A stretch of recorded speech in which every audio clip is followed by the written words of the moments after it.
What is good? Osiris here, stuck in the middle. Thank you for joining. Who is, in a way, who is Travis Brown? Why would I be talking about Travis Robert Brown? In the fallout of the Libs of TikTok doxing, I have had time to look into things more, and I've formed an opinion. And this is a person that we need to talk about, in my opinion. In the article that Taylor Lorenz, and really I don't even want to talk about Taylor anymore, Jeff Bezos. In the article that Jeff Bezos, his paper released, it gave credit to a software developer named Travis Brown. I'm going to read this paragraph. On Saturday, software developer Travis Brown, who is working on a project with support from Prototype Fund, we'll get to that later, an organization that backs open source projects, unearthed the account's Twitter history and posted a thread detailing information about its profile changes. This whole article by Taylor Lorenz is nothing more than a long tweet thread based off of Travis Brown's tweet thread. And I'm going to base mine here off of an account that did all the work, all the credit. I just did side Google searches, basically, DuckDuckGo searches, still the engine I'm using right now. But Taylor Lorenz, all she did was get the information from this Travis Brown and then just put some fluff around it. And there's no debate in the article. The whole article is about doxing, which literally had the address, name and address of the Libs of TikTok account, knowing that there are leftists that are crazy out there that would do anything. That's how deadly this is. And to my knowledge, nobody has asked Jeff Bezos about it yet. What kind of world are we living in? Can't even ask him, like, are you good with this? Do you see a problem with this? Travis Brown, this is from his Twitter account.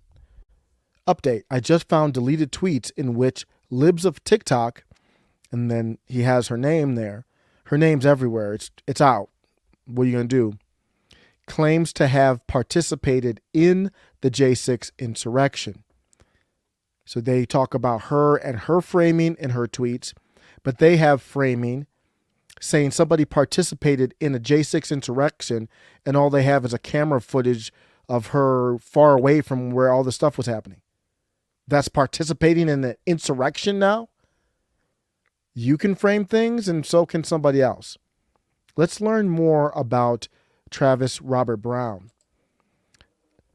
Travis Robert Brown got feedback from his threads, and some of it, just to take one to represent it, a person says, I hope the FBI traces you. This is a confession of your presence there.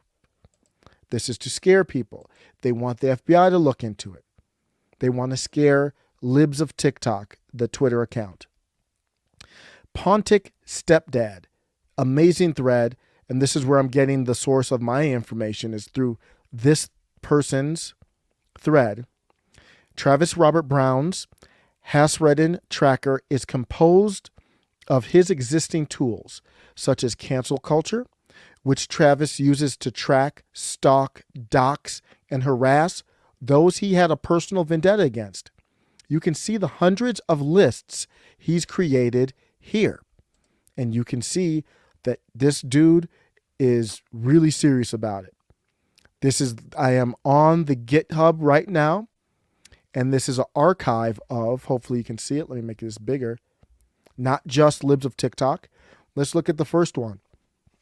Archiving, this is Travis Brown, the person who is the real person who doxed the account of Libs of TikTok, not Jeff Bezos, not Taylor Lorenz. They just amplified it. You see the meeting of the minds here, and I'm going to tell you who funded this. Stay to the end. You got to wait for that.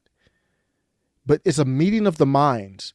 Travis Brown has the insight and the skill and the access. Jeff Bezos has the megaphone to amplify things.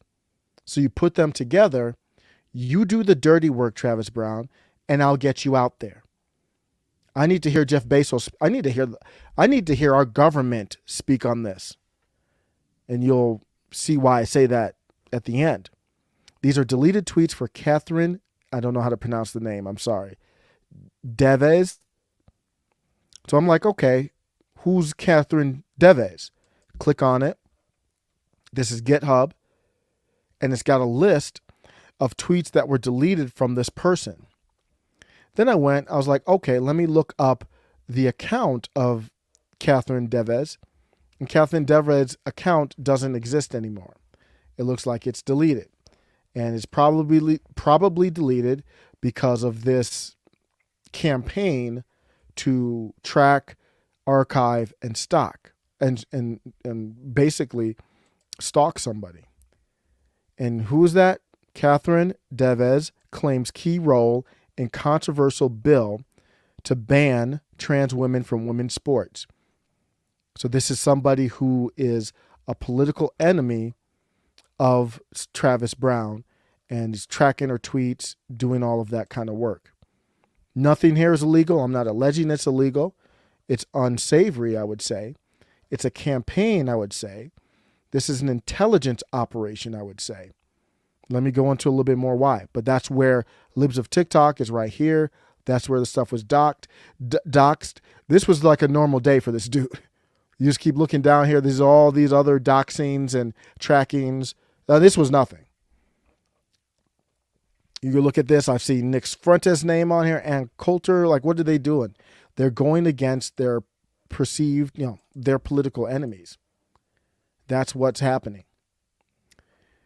You look at this. This is another evidence of someone who had an interaction with Travis Brown. And this person here is John A. DeGoes. So John A. DeGoes, he kind of says, I'm a technologist, I'm a maker, I love to build. I'm not interested in corporate politics or virtue signaling. And we come down, he mentions the Travis Brown that we're talking about. An ex-Scala developer by the name of Travis Brown has been obsessed with me since 2016, outraged that Lambda Conf did not cave to the demands of his own organization type level. As an organizer of Lambda Conf, I made a decision to not override the voice of our minority speakers on whether a developer named Curtis Yarvin could speak about Urbit, despite Yarvin's alternate life as a synonymous neo-reactionary political blogger. His proposal had previously been accepted by the double-blind committee based on merit without my input. Now, reasonable people can and do disagree with my decision. I respect their perspectives even when I do not fully agree with them. I've learned a lot. That said, what could have been a one-time statement from Travis Brown became a never-ending and escalating dark obsession. With each new talk I gave in the Scala community, with each person I mentored, and with each open source library I contributed to, Travis Brown's rage grew. Cyber stalking, career sabotage, online harassment, defamation. None of this behavior is even remotely acceptable. These are the allegations from DeGoes. So this person has a history of these types of acts. The tracker that they have here, this is the tracker, and then it lists the different projects. These are the tools that this person uses. So this person uses all these tools here. Here's a tweet from Travis Brown. If you ever need a record of a specific instance of harassment on Twitter from Gamergate, LambdaConf folks, that's the group we just talked about, TERFs, all that kind of stuff, hit me up. There's a chance we have it indexed.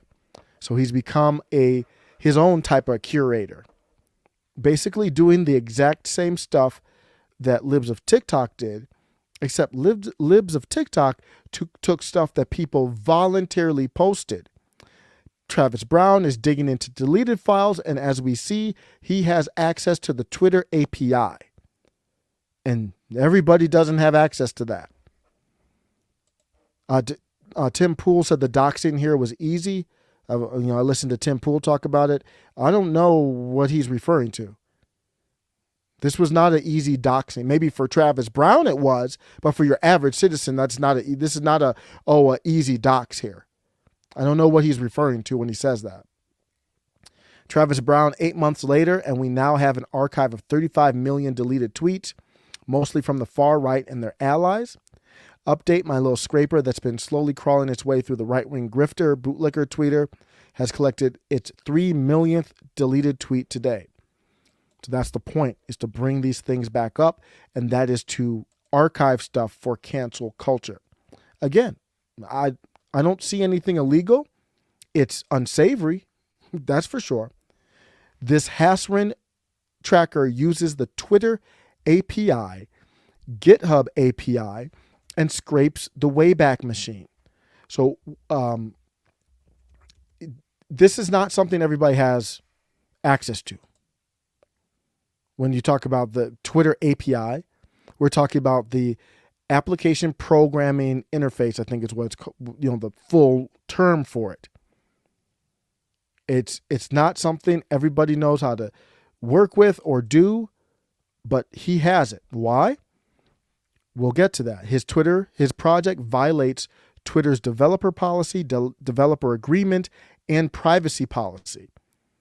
We're getting back to that data again. His hosting of the data on GitHub violates their acceptable use policy. So I think he's in Germany. So I don't know if it's the German rules that he's talking about here, but this is through the thread of Pontic Stepdad. So Pontic Stepdad, I haven't verified that, so I'll have to go through and do that. But Pontic Stepdad is alleging that this violates, and it looks like it's obvious it would violate it. And this is evidence here that Travis Robert Brown's cancel culture tools uses the Twitter API with elevated access. Use of this API requires signing Twitter's developer policy and developer agreement contract twice, as well as manually submitting an application describing the use of the tool and answering specific questions regarding where and how the data will be used, because if you can get in there, then you can get data that you really shouldn't have access to.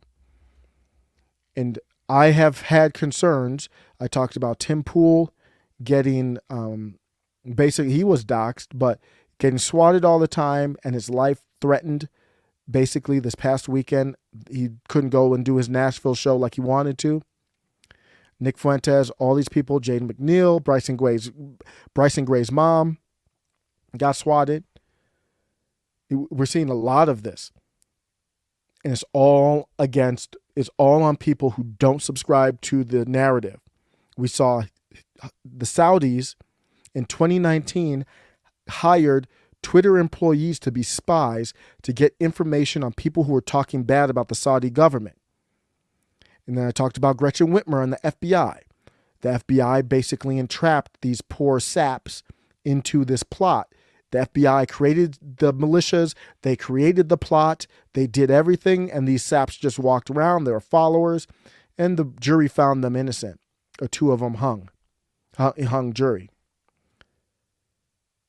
And then I said, after all this, how do we not know that the FBI is not in on it with Tim Pool? Well, how do we know the CIA isn't in on it with Tim Pool? I'm not alleging anything. I think it's a fair question. I think my lack of trust is fair. How do we know? I asked this before it. How do we know that Twitter won't dox libs of TikTok? I literally asked that question like a couple of days before all this blew up. I was like, there's no way. If they did it for the Saudis, they do it for her. And I'm not alleging Twitter did anything. I'm asking the question. And this issue here, we need to get answers to. We're not going to, I know that, but that's what should happen. If we lived in a serious society with real media and real journalism, we would be getting to the bottom of this. Travis Brown deliberately doxed libs of TikTok. Washington Post credited him, and I showed that. He showed some of the code. Pro tip, if you want to run a viral moral panic account for the worst people on earth, so he's talking about libs of TikTok, and stay anonymous, maybe start from scratch instead of doing whatever this is. So he wanted to show off and flex, like I got the code, and you see the screen names, saw libs of TikTok and these other names, and that's how it got doxed. This wasn't some simple doxing. And I don't care, even if it was simple. It's simple for him, but even if it was simple, what does that change anything? It shouldn't be happening. But this was not some simple thing. Taylor Lorenz didn't do it, and it wasn't simple. Not everybody could have done that. Travis Brown, the first screen name used by Libs of TikTok was this. And then he went through the history and just that's on Twitter. He put that on there, just out there for everybody to see. And that was 3 days before today. That was on April 16th is when that happened. Happy Easter, everybody. He's done this to other people. He's done this there's a history here. The woman behind Libs of TikTok is holed up in a safe location, fearing for her life. That's not a joke. This is serious. And this is Antifa type stuff. I've never heard Joe Biden even say the name Antifa. Are they a state-sponsored domestic group? He's talked about white supremacy in general.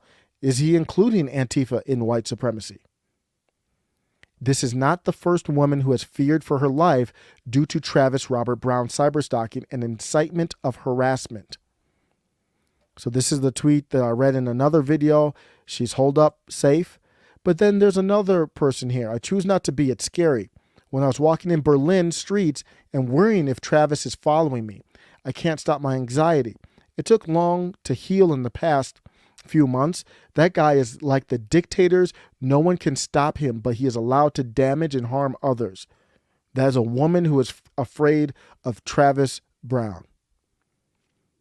Border conflict aside, can everybody agree that Travis Brown archiving deleted tweets is somewhat creepy? It's not even a handful of times. He also inflicts harm on at least one woman. And again, depending on the side where it comes from, claims of women experiencing harm are either taken very seriously or not taken into account at all. Don't expect the typical subjects to publish a blog post about it or call Weem courageous. It's hard to not be cynical about it. Now we have to ask, how much does the government know? This dude is working, he's a foreign actor. He used to work at Twitter. Wait, is the CIA looking at this? Is the FBI going to look at this? If Libs of TikTok came out and if Libs of TikTok was a identity group that's protected by the left and believed in critical theory, would this be allowed? What makes the story even more interesting is that Travis worked at Twitter. And this is speculation here. These are questions that we need to ask.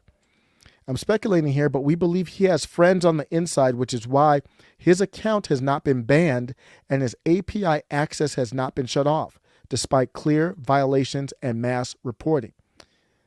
We don't need to speculate. We need to have questions that need to be answered by somebody. I don't need to speculate. We have enough here to say what the hell is going on. So I said Washington used as a weapon.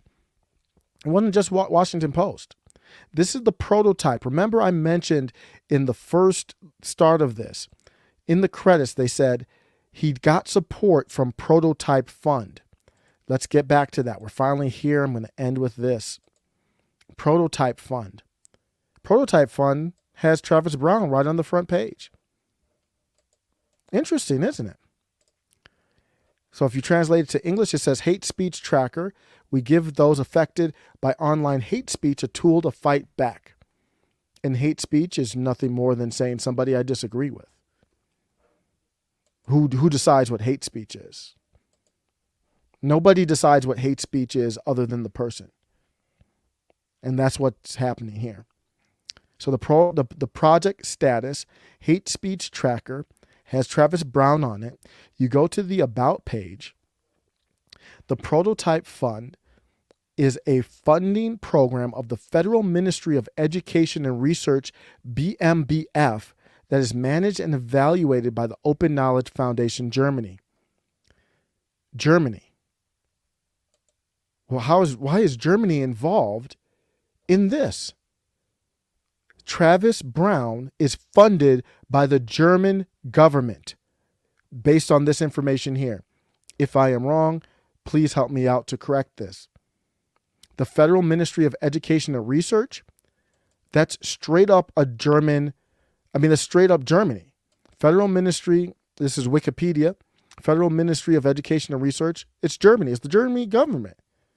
It is headquartered in Bonn with an office in Berlin. The ministry provides funding for research projects and institutions aiming for research excellence. Is this Germany? Is this your research excellence? Getting involved in the American fifth generation religion-based civil war. And it's probably because the religion of critical theory is a global one. And if somebody in America has the most influential account out of any media, I am not exaggerating this, there is no media, period, in the world that I'm aware of that is more effective at, even James Lindsay, Alden Rufo, not even close, that's more effective at countering critical theory of race and critical theory of gender than Libs of TikTok. It's so bad. How the Germans are in on this, funding it. What did they know? When did they know it? What do they have to say at this point? It's all here laid out. If anything's inaccurate, they can feel free to correct it. Make a statement. Tell me where this is wrong. It's tied right into the German government. So we have an American civil war, fifth generation civil war. And the two biggest pieces to come out of it so far was a Saudi billionaire, Al-Walid, and Germany funding Travis Brown. The Saudis and the Germans are coming into our America conflict. Something stinks. Something stinks to high heaven. I'm going to seriously end with this. These leftists, man, these leftists are crazy. They are not good people. Their minds are gone. You cannot change their mind. I'm not here to change anybody's mind. They're dangerous. That's how some of the worst dictators to ever exist were able to exist, because of manipulating people like Travis Brown and manipulating the population to think that their dictatorship was a populist. And that's the problem with socialism. Socialism funnels everything to one person without a democratic process, and it just gives that person power. Mussolini, guy with the funny mustache, Marx, Antonio Gramsci, Mao Zedong, Pol Pot, Stalin. You could go on and on. These are some ugly people. Let me know what you think. Take care.